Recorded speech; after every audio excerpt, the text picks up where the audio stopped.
So thanks very much for joining us on this IM Group webinar titled, Is your intranet driving you forward or holding you back? There are a few things that we aren't planning to cover in the next 10 or so minutes. We won't be discussing the generic benefits of an intranet. We won't be presenting the 3 magic steps to building the perfect intranet. We're not really going to be talking about technology solutions either, because to be honest, there are a wealth of articles and white papers that cover all of these topics in great detail. What I'd really like to share with you today are some of the common themes, some of the common challenges that we're hearing from our customers, and what they perceive to be the cost of failing to address these issues. If some of these themes are things that you are seeing inside of your own organisations and solving these challenges are seen as a priority by the business, it probably makes sense for us to have a one-to-one discussion about whether or not the solutions that have been really successful for our customers would work for you. And that really is the action and the thought that I'd like to leave you with today. So what are we hearing from our customers? Well, the following are some real quotes, albeit paraphrased in some cases. Our employees struggle to understand the company's vision. Our employees feel uninformed about ongoing changes to our products and services.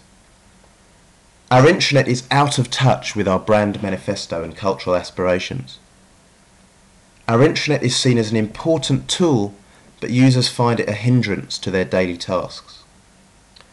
Out of these challenges, there are a number of keywords that come up time and time again. Brand manifesto, cultural aspirations, evolving business, vision, user expectation, and cultural alignment. And at this stage, I'd like to suggest that these are all fundamental drivers for change and improvement. But why is any of this important? Why are these issues in particular seen as a priority for the customers that we're working with? Our customers tell us that benefits are a hard sell to the business. It's difficult to get budget where the business case is built on nice to haves. So I'd like us to take a look at this from a slightly different perspective. What's the cost of doing nothing? What's the impact on the business of failing to address these issues? Let's start with brand manifesto. Brand manifesto is typically described in different ways by different customers. A definition that I've found that resonates well with many organisations is that a brand manifesto declares the core intention of the brand. It details the guiding principles of the brand and the policies that guide every part of the organisation to effectively realise the stated intention.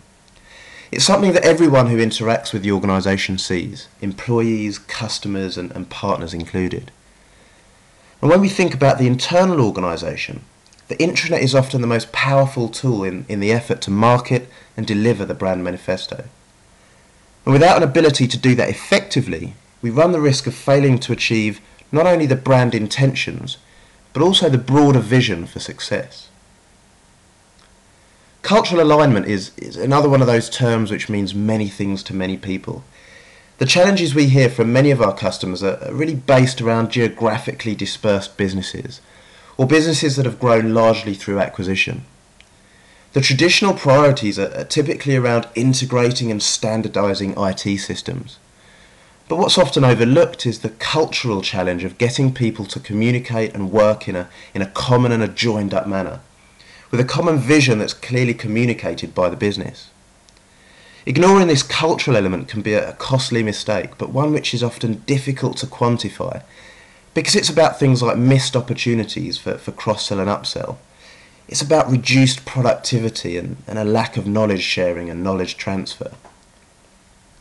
User expectations is another interesting topic. The explosion of social media has had a really profound effect on the way that we create, the way that we share and find information. And the benchmark for collaboration and communication within the business is absolutely being set by the simplicity and the familiarity of the applications and the services that we consume at home. And if we don't keep up with this pace inside the business, then we really risk alienating the workforce. We risk driving them towards alternative and unsupported tools. And we end up with a siloed and a disconnected organisation. So what is the value that our customers have gained by addressing these challenges and more importantly by getting it right first time? We do a lot of work helping organisations to outline and to execute a successful vision for corporate communications and collaboration. And in many cases, the value can be expressed in three very simple terms: vision, communication, and transparency. Vision. Well, for employees, this is really about a clarity and understanding of what the business is trying to achieve, and the role that each employee has in the execution of that vision. It's about having the freedom to innovate, to share innovation and be recognised for it, not only by the business but also by our peers. And it's about taking pride in achievement, a feeling of belonging, a feeling of respect and recognition. For the business, vision's about the delivery of the brand manifesto and the cultural change and cultural alignment that we've touched on earlier. It's about developing a workforce that is educated and empowered to be ambassadors for the organisation. Communication. Well, for employees, it's about having a mechanism through which they can share knowledge and exchange ideas, collaborating with their peers and having access to information and expertise when they need it. For the business, well, communication's about delivering consistent, timely and targeted information and engaging employees in a two-way conversation through feedback and discussion. And transparency. Well, for employees, it's about integrity and trusted, up-to-date and validated content. It's about breaking down the all-too-common silos that really get in the way of productivity and more fundamentally, doing our jobs. For the business, transparency it's about establishing a single version of the truth and fostering a set of cultural values and driving principles that will result in success. So what's the solution? Well, I mentioned earlier that the aim of this session wasn't to present you with the 3 magic steps to a successful intranet. But in reality, based on our experience, there are indeed 3 significant ingredients that I'd like to leave you with. The strategy isn't the vision. It's not a statement of intent. It's a plan for execution that has sponsorship at the very top of the organisation. It defines how the business will set about solving these challenges and achieving its goals. The platform is the technology and the mechanisms or processes that we establish to deliver the communications and collaboration strategy. The technology choice is crucial, but it's important to remember that technology alone is rarely ever the answer to the challenges that you're currently facing. Execution sounds a little obvious, but it's an area that's often underestimated. What is the cost of not getting this right first time? Does the business have the luxury of taking a trial and error approach to delivery? A question to ask yourselves is, how do you rate your own organisation in terms of focus, in terms of emphasis and expertise in each of these areas? Do you have a platform but no defined strategy as to how it should be used? Do you have a well-defined strategy but no expertise or resource availability to execute?